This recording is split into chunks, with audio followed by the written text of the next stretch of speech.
Hey guys, RK Figs here. You know, every fig grower goes through some acquiring and getting rid of many fig trees during the years.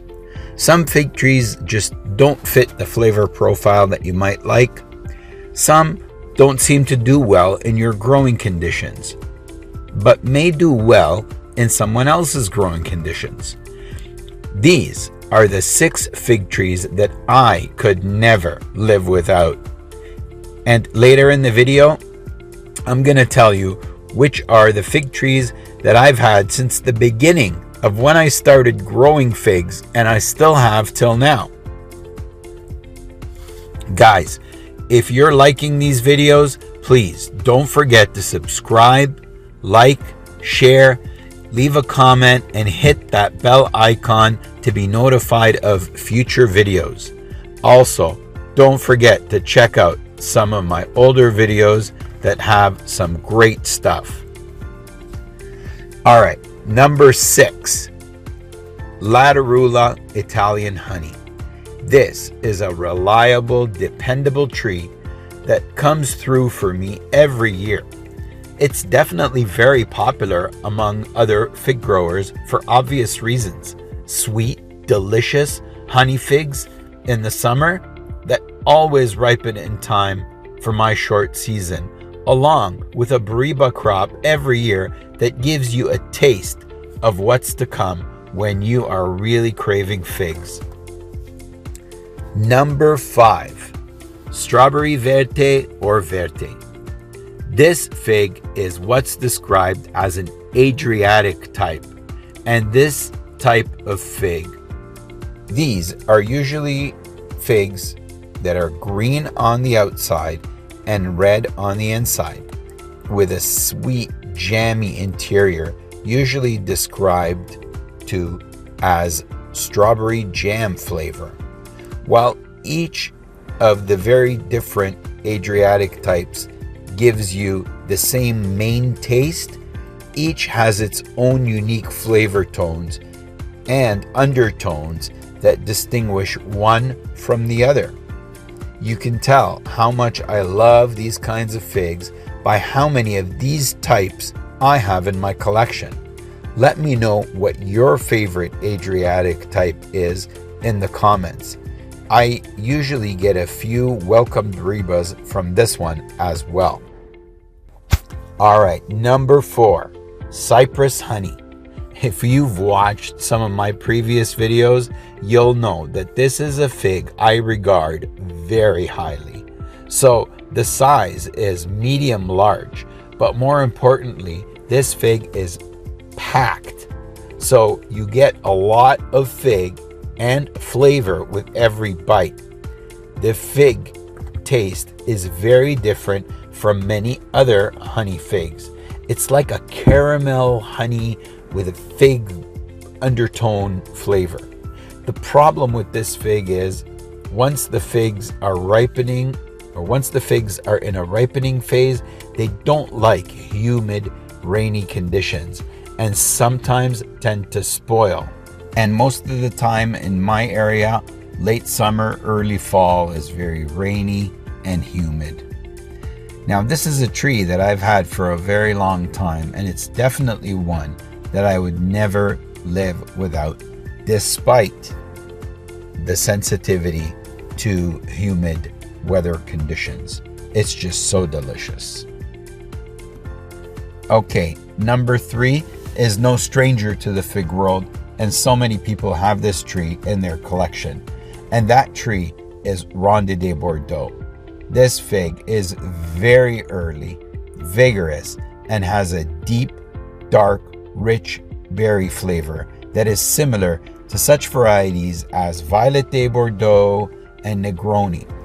And even though I feel those varieties have a very slight taste advantage to Ronde de Bordeaux, it still makes more sense to have Ronde de Bordeaux in our climate, or my climate, because you get to eat delicious figs before the start of the wet season, when figs start to degrade in quality. You also get to eat your figs before all of nature's critters start to attack your tree. Well, usually. Ronde de Bordeaux is highly recommended in northern fig collections. Now, if you've seen my previous video, you'll see that this year I actually got 2 figs to ripen before Ronde de Bordeaux. One of them was very new in my collection, and boy oh boy, I just can tell you that that's a keeper. All right, number 2. This fig is yellow. It's big. It seems to be very cold hardy, and it is also quite delicious. And you guessed it, that fig is yellow long neck. This tree, I guess, goes by many different names out there. And the last time I started comparing it to some of the other very similar figs, and I got some people saying, no, it's different and it's not the same, but I have my doubts. So yellow long neck, definitely a fantastic fig to have.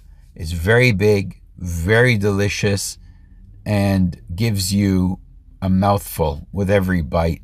And it is also a fig that I could never see myself getting rid of. All right, here we go. Finally, we got to the number 1 fig. And that fig that I consider a number 1 fig that I would never get rid of in my collection for various reasons is I-258. Why? Why do I say that about I-258? I had a video a little while back where I compared I-258 with Black Madeira, which is supposed to be the most premium figs according to many other people. And although the taste is very much almost the same, I find that I-258 does much better in my climate, and it gives off more figs that actually ripen. And the reason for that is because it's earlier than Black Madeira.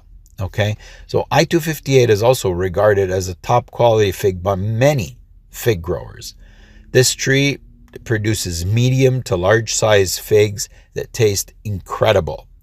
Usually have a pool of honey in the middle, like fig honey, right in the center. You cut that thing open with your knife, and your knife is drenched in fig honey, and that honey tastes amazing in your mouth as you're biting into the fig. The other great thing about this tree is how vigorous it is. It puts on so many figs, like every branch is loaded. I went through my tree and tried to find one branch that didn't have figs on it, and you'll get that with a lot of trees, but definitely not this one. My tree is also super healthy. I'm not sure, I haven't seen anybody else's I-258, but my I-258 is the mother tree that I take cuttings from. It's so healthy. So vigorous. I always get praise from anybody who takes a cutting or a rooted cutting or an air layer from me.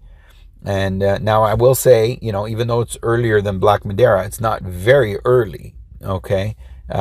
In fact, a lot of times, even with my head start, the season ends before it's had a chance to ripen all its figs. But again, I'll repeat, it's earlier than Black Madeira. So it's definitely the winner for me, especially in my short growing season. I'm RK Figs, and those are my trees that I would never get rid of. Please leave me a comment and have a look down below.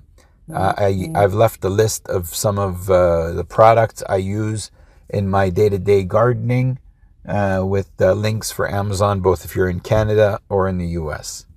See you next time.